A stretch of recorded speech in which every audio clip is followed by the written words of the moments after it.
ఈ వాల్మీకి పుస్తకంలో కూడా ఇదే కవిత రాశా అమ్మవారిది. ఈరోజు అదే కవిత వినిపించబోతున్నా. జగతి కంతయు జగన్మాత, జగాల నేలే జగజ్జనని, అమ్మలకందరికీ అమ్మ, ముక్కోటి వజ్జల స్వరూపం, ముగ్గురమ్మల మూలపుటమవు, ఆషాఢమున అమృతమూర్తిగా పొలిమేరపు పురదేవత, భక్తుల బోనమే భవ్యముగా స్వీకరించి ముదములనిచ్చు ముచ్చాలమ్మవై నీవు, రుదిన రుచిన మాంస భక్షణీయవు కయ్యావు, సంతుని సంరక్షించమను జనుల పాలి, సంపూర్ణ కామనల తీర్చు కరుణామయమైనావు, శ్రావణమున మంగళ గౌరివై మగు సుధతుల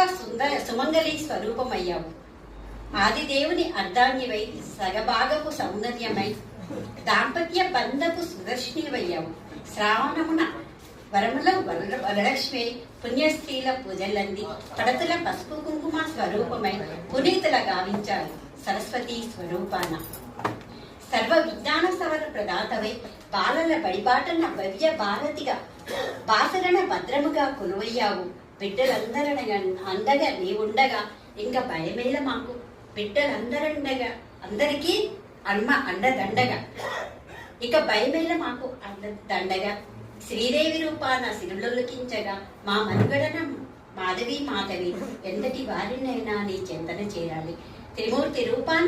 లోకులందరి మదిన ముద్దుగా మరి ముదిగావు, అది సంహారానికే దశాకృతివయ్యావు, దశరాత్రులలో ధరణిన గణనీయ గణ పూజలు అందుకుంటేవి, భక్తుల కామలను తీర్చు కానుక మాతవయ్యావు, కన్నెర్ర చేసిన కాళీవే